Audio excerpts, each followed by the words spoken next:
Hi guys, it's Ryan here with Sigma Survival, and today's video I'm talking about why I've left the UK. Stay tuned.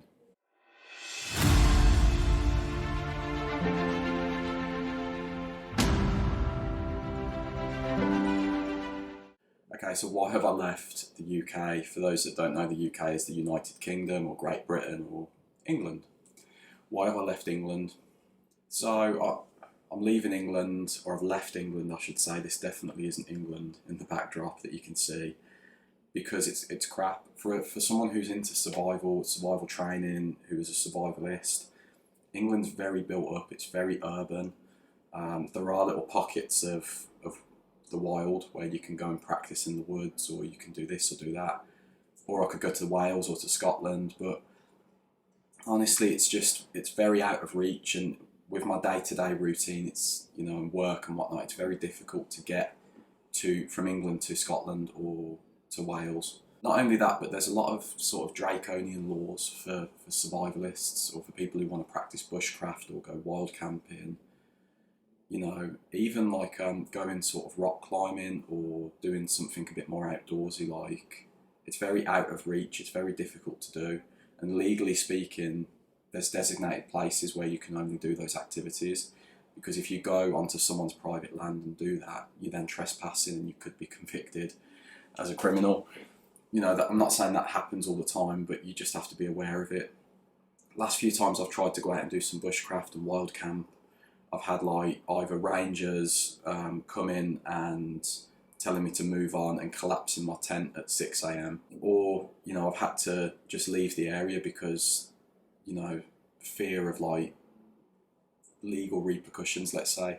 But these are areas in the wild where it's not harming anyone. I'm being responsible with what I'm doing. I'm not leaving any rubbish. I'm not creating massive fires, if I'm even creating fires at all, because it's a difficult one. It's very sort of sheltered, and another thing as well, from a survival standpoint and even a bushcraft standpoint, you're not allowed to carry proper knives. You're not allowed to carry something that's hardy, that's good for bushcraft, that's really great for survival. You've probably seen, if you've seen my other videos, I carry like a little pen knife. That's like pretty much like the legal standard, is a little folding pocket knife that's non-locking. You can get other ones, but they're super expensive. That doesn't mean to say that you can't carry a bushcraft knife that's fixed blade, full tang, that's chunkier. But if you get caught with it, you've got to really be able to justify why you're carrying that tool, because they'll, under the Offensive Weapons Act, it all comes down to whether if they believe you've got intent, and whether if, it can be used as a weapon. The types of knives that you're allowed to carry in the UK, or even let's say the bushcraft knives that are illegal to carry like without purpose, they make terrible weapons anyway. In my mind, they're not a combat knife.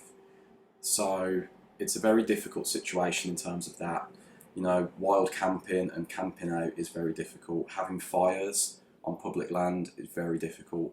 And I don't own any land in the UK because land prices are ridiculously high for what they are. And then they come with loads of responsibility as well. So it's very difficult to even find anywhere to practice survival skills. You can't just go out and create a survival shelter. Like, you can, but you better tidy it up and you better make sure that you've got permission. Also, the state of affairs in the UK just isn't great. Like, there's the cost of living crisis. The NHS is crumbling. We're on the brink of World War III by the look of it. No one's voted for that either. So there's lots of different factors as to why it's not even tenable to live in the UK anymore. I couldn't even afford to rent anymore. And me and my partner, we're both professional individuals. We both earn a decent amount of money between us. And we were running a successful business as well. And we just couldn't afford to live. Like, we were like, okay, we need to look at something better here. Sorry if I'm sweating, guys. This is Portugal in the middle of a heat wave. Video coming up on that soon as well. But yeah, it's very difficult to live, and the lifestyle just isn't great there. So me and my partner were like, sort of the start of this year, end of last year, we were like, let's move to Europe. Let's try and spend as much time out of the year in Europe as possible. So we come to Portugal. We are helping my father-in-law build up a farm that he's working on as a business, and at the same time we're saving and getting a feel for the area.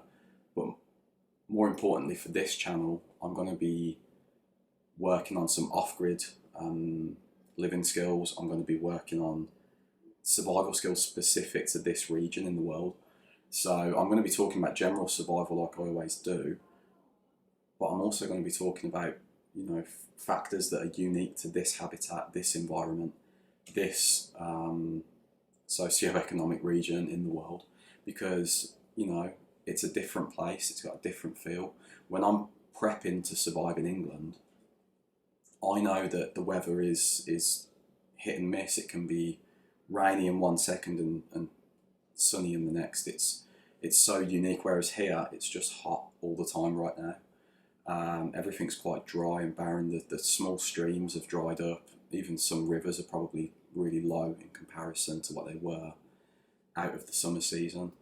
But the land's very fertile. There's lots of natural sort of food sources in terms of plants. There's bigger game animals and things like that. So it's a different place, it's a different field, different challenges, and I'm going to be putting myself to the test here as well. But yeah, generally speaking, it's just a lot more relaxed here, you know. And if I talk about the crime rates in the UK are much higher than here in Portugal. It's a lot safer here. You know, the drug rates in the UK, believe it or not, the drug rates are the highest in the world per capita. You know, we have more drug addicts than anywhere else. Whereas here, like, it's not really even a problem from the statistics I've looked at. Yeah, so I thought I'd just give you an update. I'm speaking from the heart very much so, about my current circumstances, give the subscribers an update on why I've moved, but also people who are new to the channel, you can understand just from what I've just said earlier on in the video why I'm leaving the UK. I've not got permanent residency here yet, so I'm going to be back and forth, but you know, I plan to be getting permanent residency as quickly as I can, and if not here, then maybe another European country, but I'm quite happy in Portugal so far. It's a nice place, a beautiful place actually. But yeah, obviously I haven't been posting on time and stuff, and I've missed some dates, and I just thought I'd let the subscribers know why. You know, it's been very stressful just moving all my things and getting everything into gear and actually just doing the move itself. So yeah, bit of an update on that front.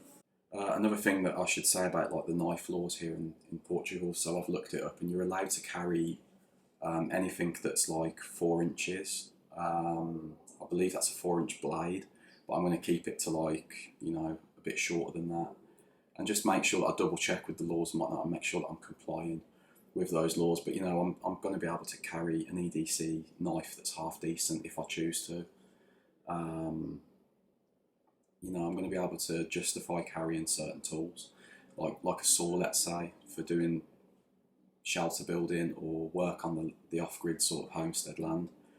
You can't really do that in the UK. If you're carrying a saw blade, like, you could get thrown in prison for that if it's deemed as a weapon and it's not, you know, justifiable. So another thing as well, the land here, that the landscape is a lot more wild in parts, and it's like, I like to go into the mountains. That's sort of like where I like to be, but I like all of the different sort of areas. I like rivers as well and whatnot, but the mountains here are like proper mountains. Yeah, so that's it really, guys. Just a quick update for the subscribers and for people new to the channel, just letting you know why, you know, it's better here in Portugal than it is in the UK, let's say. And the UK is just, it's falling. I swear, it's a fallen state. It's not what it once was. So yeah, thanks for watching, and you know, keep updated for some of the video series that are still coming out, and I'm going to be putting some new videos out for Portugal specifically. I know that some of you like the shopping videos that I do, where I've been reviewing like Temu or army surplus stores and military fairs and things like that. So maybe I'm going to go to some general sort of purpose shops here in Portugal, and maybe do like a bit of a survival shopping challenge, as it were, or just a walk around and look at what they've got available. Yeah, anyway, thanks for watching. I'm going to get myself out of the sun now, and till next time.